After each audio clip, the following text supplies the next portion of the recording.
युवा न्यूज पत्रकार धाराशिव. राष्ट्रवादी काँग्रेस पार्टी उपमुख्यमंत्री अजितदादा पवार यांचा घातपात आहे की अपघात आहे याची SIT लावून सखोल चौकशी करण्यात काय यावी मागणी आहे तुमची? व त्यांचे राष्ट्रवादी काँग्रेस पार्टीचे आमरण उपोषण चालू आहे.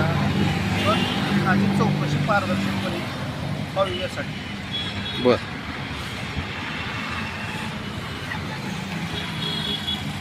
जिल्हाधिकारी साहेबाला दिले का निवेदन? हो साहेबांना कधी दिले? त्यांना सांगितलं, कालच दिले त्यांना. कालच दिले का? काय काय दिले साहेबांनी आश्वासन? साहेबांनी आश्वासन म्हणजे बघू म्हणजे सांगतो म्हणजे तुम्हाला बर, सांगतो म्हणजे तर मग आम्ही इथं बसतो म्हणलं. हां. तुम्हाला ज्यावेळेस वेळ मिळेल त्यावेळेस सांगा.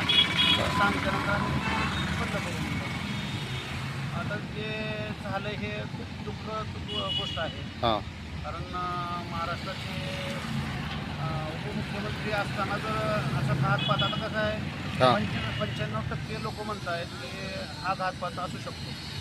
तर घातपात नाही आहे आपण समजू. आता कुणाला विचार नाही आहे की घातपात नाही आहे. घातपात नाही आहे तर तुम्ही जे आमचे आमदार मिटकरी साहेब फुटेज मागतायत की बाबा दादा आमचे घरापासून निघून गेल्यानंतर विमानतळावर पोहोचले, विमानतळावर पोहोचल्यानंतर विमानात बसलेले एवढे फुटेज आहे आम्हाला फक्त.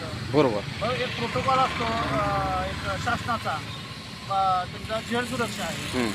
शासनाचा जो प्रोटोकॉल असतो तो साहेब कुठून निघणार आहेत आणि कुठं जाणार आहेत, त्यांच्यासोबत किती बॉडीगार्ड राहणार आहेत, त्यांच्यासोबत PA किती राहणार आहेत, कोण कोण आहे, हा प्रोटोकॉल एक नियमन असतो. त्या प्रोटोकॉलचं बी काहीच समजत नाही आहे. मग काहीतरी गोळ बंगाल ह्यात असल्याशिवाय तर एवढा कुठं होत नाही आहे ना. त्यामुळं आमचं एक आम्ही धाराशिवच्या वतीने बसायचं कारण काय, दादा हे आमचे धाराशिवचे जावई आहेत, आमचे मेहुणे आहेत, आमची बहीण त्यांना दिलेली आहे. तर आमचं एक काम आहे की बाबा आमच्या घरातल्या माणसांचं काय झालं काय नाही हे आम्हाला कळणं हे जरुरी आहे. त्या संदर्भात आम्ही कलेक्टर साहेबांना निवेदन देऊन आम्ही विचारलं की बाबा आमचं काय झालं नेमकं सांगा. हे त्यांनी पण उडवडीची उत्तरं दिल्यामुळे मला उपोषणाला बसण्याचं दाखवत होतं. आणि मी हे उपोषण फक्त करून शांत बसणार नाही.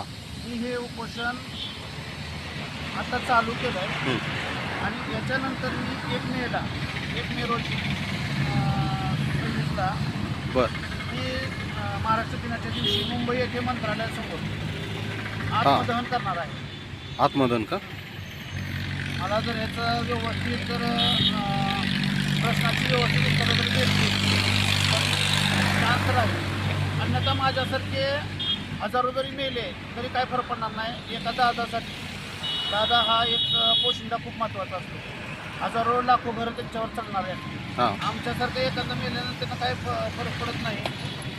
आमचं म्हणणं आहे की बाबा त्यांचं काय झालं आहे हे पारदर्शकपणे व्हावं. आणि माझं म्हणणं असं आहे की एक हे उपमुख्यमंत्री होते, आता याच्यात आहेत आमदार, खासदार, मंत्री, यांनी काय करणार? त्यांचं तर काय झालं तर पत्ता बी लागणार नाही ना. बरोबर. तुम्ही मुख्यमंत्र्याचं जर तुम्ही कुठे दिनात मुख्यमंत्र्याचं जर ह्याला तुम्ही जर काय करू शकणार तर बाकीच्या आमदार खासदारचं जर झालं तर ते असं त्याला तर शून्यच असेल, आळच असेल. त्याच्यामुळं मी आज शासनाला बी आणि म्हणजे महाराष्ट्र शासनाला बी आणि आपल्या सरकारला बी आणि मुख्यमंत्र्याला बी आणि गृहमंत्र्यालाही माझी कळकळीची विनंती आहे. आमचं लवकरात लवकर हे याचं काय झालं काय नाही याचं पारदर्शकपणे आम्हाला निवेदनात मागणी काय काय आहे तुमची? मागणी आमची निवेदनात आम्हाला फुटेज हवं आहे CCTVचं. दादा आमच्या 2च मागण्या आहेत.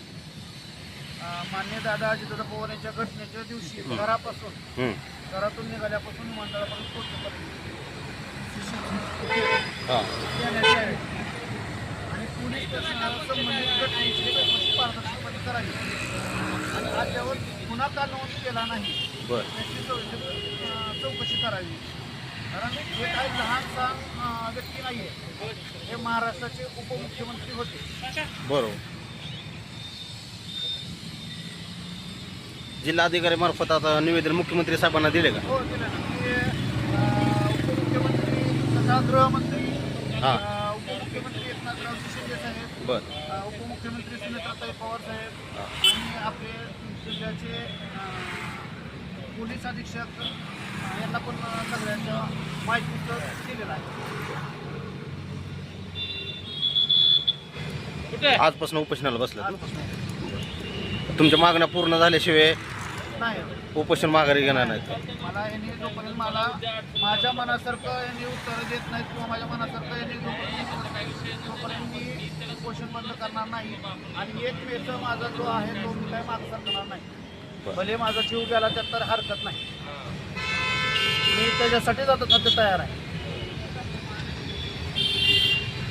तुम्ही उपमुख्यमंत्र्याला जर तुम्ही नाही देऊ शकत नाही तर बाकीचा तो काही संबंधच नाही ना.